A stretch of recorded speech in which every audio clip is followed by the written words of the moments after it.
السلام علیکم ناظرین، میں ہوں سمیع ابراہیم۔ آج chief justice Pakistan justice Asif Saeed Khan Khosa نے پھر ایک بڑے اہم انہوں نے آبزرویشن دی ہے، اور اگر ہم اس کو دیکھیں تو ہم یہ اس کو اخذ کر سکتے ہیں کہ اس کا تعلق کہیں نہ کہیں جا کر جو جسٹس قاضی فائز عیسیٰ صاحب کا جو معاملہ ہے، جو کل سپریم جوڈیشل کونسل میں جس پہ بات ہوگی، اس سے اس کا تعلق جوڑا جا سکتا ہے۔ جسٹس آصف سعید خان کھوسہ جو بھی بات کرتے ہیں، ہم نے دیکھا ہے کہ بڑی میننگ فل ہے اور اس کا اثر بہت ہوتا ہے۔ جس طرح ضمانت قبل از گرفتاری کے حوالے سے جو آصف سعید خان کھوسہ نے آبزرویشن دی تھی کہ اب وقت آ گیا ہے کہ ہم دیکھیں کہ کیا اس کا استعمال ہونا چاہیے یا نہیں، اس کے بعد جناب آصف علی زرداری صاحب کی ضمانت قبل از گرفتاری بھی عدالت نے منسوخ کی، اور اسی طرح پھر جناب حمزہ صاحب کی بھی ضمانت منسوخ ہوئی، جو عبوری ضمانت تھی، جسے ہم ضمانت قبل از گرفتاری کہہ سکتے ہیں۔ اور بھی آنے والے دنوں میں یہی ہے کہ وہ اسی طرح جو ضمانت قبل از گرفتاری ہے، شاید وہ اب اس طرح سے ایکسرسائز لوگ نہ کر سکیں اس کو، اور اس کے بینیفٹ نہ لے سکیں۔ لیکن آج جو بڑی بات کہی ہے جسٹس آصف سعید خان کھوسہ نے ایک کیس میں، جو ایک کسٹم کے ایک اہلکار کا کیس تھا، اس میں یہ کہا ہے جسٹس آصف سعید خان کھوسہ نے کہ اگر کسی بھی سرکاری ملازم کی بیوی کوئی جائیداد خریدتی ہے تو سوال تو یہ اٹھے گا کہ اس کی بیوی کے پاس یہ پیسے کہاں سے آئے۔ اب بظاہر تو یہ جو ساری انہوں نے بات کہی ہے، ایک کسٹم کے اہلکار کے حوالے سے بات کہی ہے جو آج مقدمہ تھا، جس میں انہوں نے یہ کہا کہ چاہے اگر آپ بندہ مر بھی جائے تو بھی جو کرپشن میں لوٹے ہوئے پیسے ہیں وہ تو واپس کرنا پڑیں گے، اور اگر وہ بندہ مر گیا تو پھر اس کے لواحقین کو واپس کرنا پڑیں گے۔ تو لیکن یہ جو آبزرویشن ہے، یہ اس کا جن وکلاء سے میری بات ہوئی وہ یہ بتاتے ہیں کہ یہ بیسیکلی جو مائنڈ سیٹ ہے جسٹس آصف علی خان کھوسہ کا، یہ اس کی ریفلیکشن ہے، جس طرح سے وہ چیزوں کو سوچتے ہیں کہ کوئی بھی پبلک آفس ہولڈر، کوئی بھی سرکاری ملازم جس کے جو کسی جگہ پر کام کر رہا ہے، اگر اس کی فیملی کا کوئی بندہ جائیداد خریدتا ہے تو وہ جو مین آدمی ہے، جو پبلک آفس ہولڈر ہے، جو پبلک سرونٹ ہو سکتا ہے، اس سے یہ ضرور سوال کیا جائے گا کہ یہ پیسے کہاں سے آئے۔ اب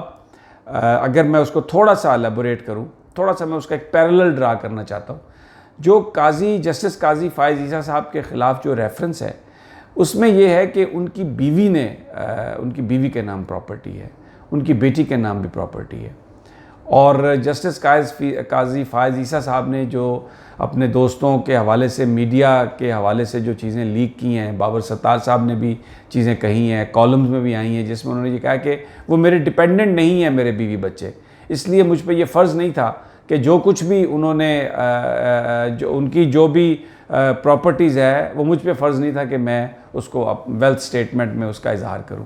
لیکن اس ساری کہانی میں جو سب سے بنیادی نقطہ بڑا یہ ہے، وہ یہ ہے کہ جسٹس قاضی فائز عیسیٰ صاحب اور ان کی اہلیہ،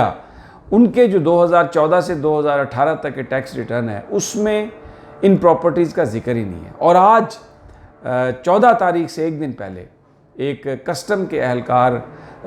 کا جو کیس تھا، جو فوت ہو چکا ہے، اس میں جسٹس آصف سعید خان کھوسہ یہ کہہ رہے ہیں کہ اگر کسٹم آفیسر کی بیوی کچھ خریدے گی جائیداد تو یہ سوال تو اٹھے گا کہ یہ پیسے کہاں سے آئے۔ اب ہو سکتا ہے کہ یہ جو سوال ہے یہ کل بھی اٹھے، کل ابتدائی ہے، ہم کیونکہ سپریم جوڈیشل کونسل میں جو بھی کارروائی ہے وہ ان کیمرہ ہے، اور ہم اس پہ کسی طرح کی بھی کیا سرائی نہیں کر سکتے۔ جو بھی سپریم جوڈیشل کونسل فیصلہ کرے گی وہ ان کی ثوابدید ہے، لیکن یہ جو آبزرویشنز ہیں ان سے کچھ مائنڈ سیٹ کا اندازہ ہو رہا ہے۔ جو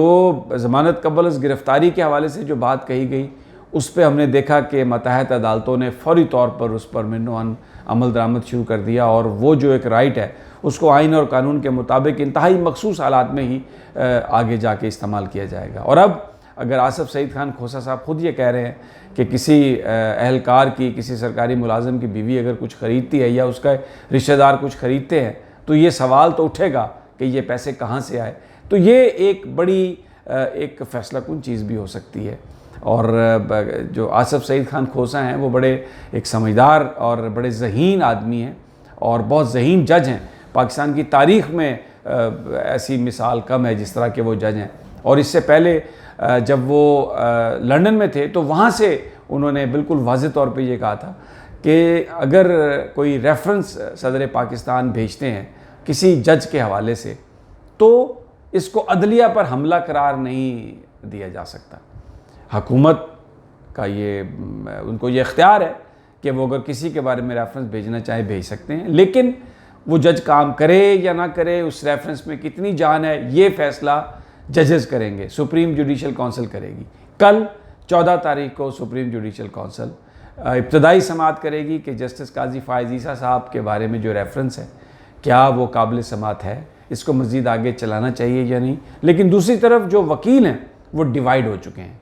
لاہور بار ایسوسی ایشن نے بالکل اس ساری ہڑتال سے لا تعلقی کا اظہار کر دیا. سندھ میں بھی وکلاء کنونشن ہوا ہے، وہاں پر بھی بہت سارے وکلاء نے اس جو کارروائی ہے، جو ہڑتال ہے کل جو امان اللہ کنرانی صاحب نے دی ہے، اس سے لا تعلقی کا اظہار کیا. لیکن پاکستان بار کونسل،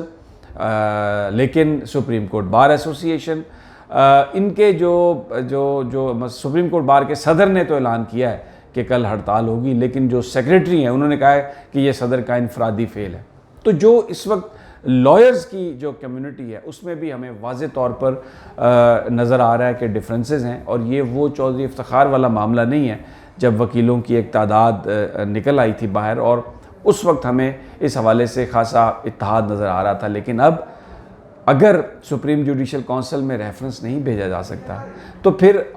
ججز کی اکاؤنٹیبلٹی کا کیا طریقہ کار ہوگا. یہ وہ سوال ہے جس کی وجہ سے جو وکیل ہیں وہ منقسم ہیں. بہت سارے جو وکلاء ہیں ان کا یہ خیال ہے کہ اکاؤنٹیبلٹی سے کوئی بھی بالاتر نہیں، قانون سے کوئی بھی بالاتر نہیں، اور موقع ملنا چاہیے سپریم جوڈیشل کونسل کو فیصلہ کرنے کا. اہم دن ہے کل کا، لیکن آج کی جو آبزرویشن ہے چیف جسٹس آصف سعید خان کھوسا کی کہ اگر کوئی سرکاری اہلکار، سرکاری افسر، پبلک آفس ہولڈر،